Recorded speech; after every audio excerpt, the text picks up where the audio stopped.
engkau menunda amal-amal ala wujudil faragh, sedangkan engkau mempunyai waktu yang luang. Min ru'unatin nafs, ciri-ciri ada kekacauan dalam dirimu. Jadi ciri-ciri orang yang labil, ciri-ciri orang yang belum matang secara rohani, ciri-ciri orang yang masih childish, kanak-kanak, walaupun tubuhnya sudah menua, rambutnya sudah mulai putih, kulit sudah mulai mengkerut, jalan sudah mulai lelah, udah gampang capek, tapi rohaninya masih muda, masih anak-anak. Apa ciri-cirinya? Suka nunda-nunda beramal, suka nunda amal badan. Jadi jangan hanya dipikirkan sholat 1000 rakaat sehari, jangan. Tapi ini juga berkaitan dengan ilmu. Ya, antum sekarang lagi beramal. Ini enggak bekerja keras enggak pikirannya, kolbunya? Benar ya? Tapi kalau dijawab pakai kolbu, ringan. Itu sebabnya kita baca Fatihah. Karena Fatihah itu membuka ranah kolbu. Kolbu kita nanti akan bisa merasakannya. Nah, tapi kalau pakai ini nanti mengkerut dia. Apalagi nih, gitu. Ya. Kenapa saya memberikan contoh-contoh? Supaya kita memakai memori, dan memori itu adanya di kolbu. Nah, contoh, ada kawan saya ngomong begini, coba kalau saya kaya, ya, nanti saya akan sedekah banyak-banyak, bangun pesantren banyak-banyak. Ya, betul, Allah kasih dia kekayaan. Apa kata dia? Coba saya lebih kaya lagi. Ya, begitu ngomongnya. Nanti saya akan bangun, enggak juga kunjung bangun. Paling cuma ada orang buka ini sumbangan tepi jalan, itu pun masih cuma 5.000. Ngata-ngatain lagi, ngalangin jalan. Ya walaupun salah sih secara hukum kan, ngambat jalan, tapi secara uruf tradisi kayaknya kita masih berat ninggalin itu ya. Semoga pengurus masjid sini nggak begitu, aman ya. Dulu juga ada kawan kita ngomong begini, Kiai masih hidup. Coba kalau saya tinggal dekat Kiai, saya akan ngaji tiap hari. Dilalah Allah kasih dari rezeki, rumahnya gak jauh dari Kiai, cuma 1-2 kilo. Apa kata dia? Aduh, coba kalau kerjaan saya gak sesibuk ini. Ada lagi Pak, mau kapan lagi nih? Ini saya mau tanya sama antum, kalau rajin kerja, yang tebal dompet, bener gak? Yang banyak rigidnya dompet ATM kita. Ini hitung-hitungan manusia. Orang yang rajin kerja, berangkat pagi, pulang sore, meeting sampai besok, sampai keluar kota kemana-mana. Allah kayakan saku kita banyak, bener. Sama orang-orang yang mengejar ilmu ini, kemana aja dia kejar, Allah akan kayakan kolbunya. Ya. Allah akan, badan capek, tapi coba rasakan, antum taklim selama ngaji nggak akan terasa capek. Tapi nanti kalau nyampe di rumah, betul capek lagi. Nggak apa-apa.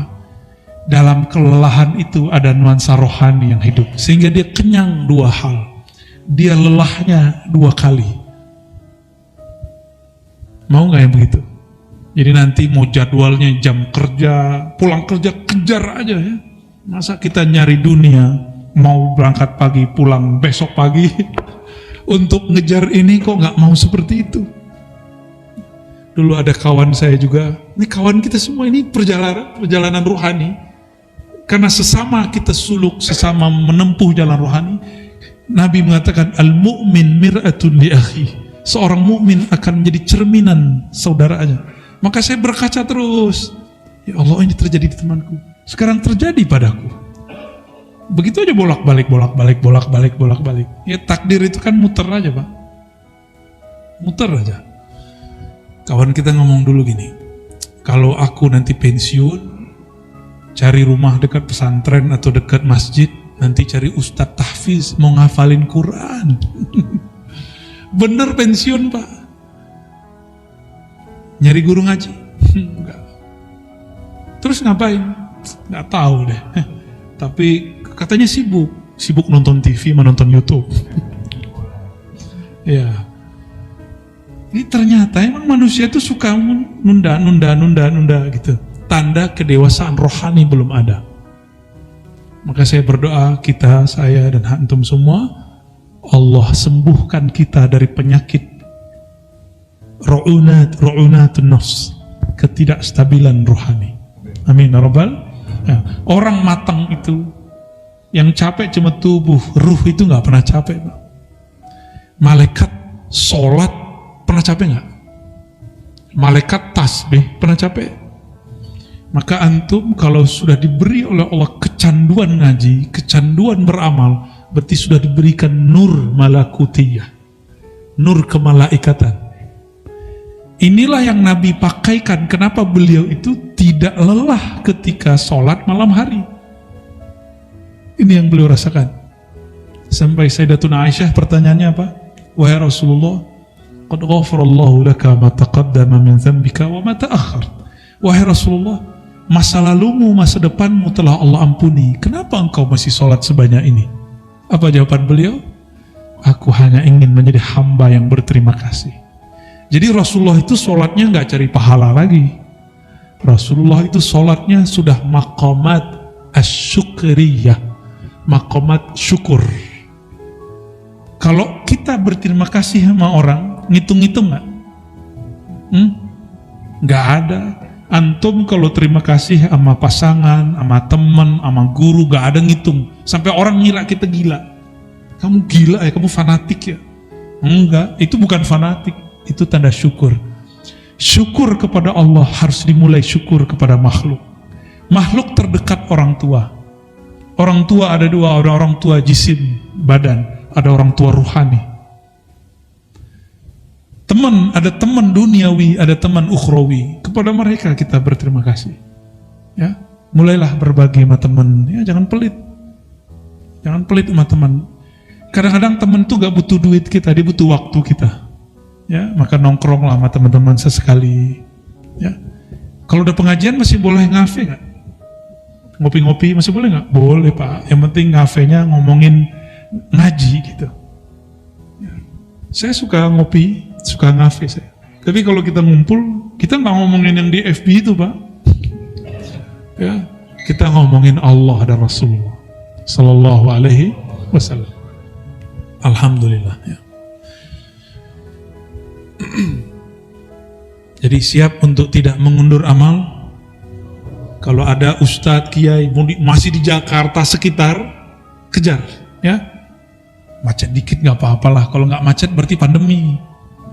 Maka saya bersyukur atas kemacetan ini, ya. Berarti ekonomi jalan, bener nggak? Mau kayak tahun 2020? Saya nggak mau Pak. Udahlah, nikmati macet ini. Nggak usah ngeluh-ngeluh lagi. Makanya di mobil, di kendaraan, di motor, kalau yang di mobil sidain tasbih. Baik mau cekrek-cekrek atau apa. Ya. Ketika kita lagi macet, ngapain? Ya?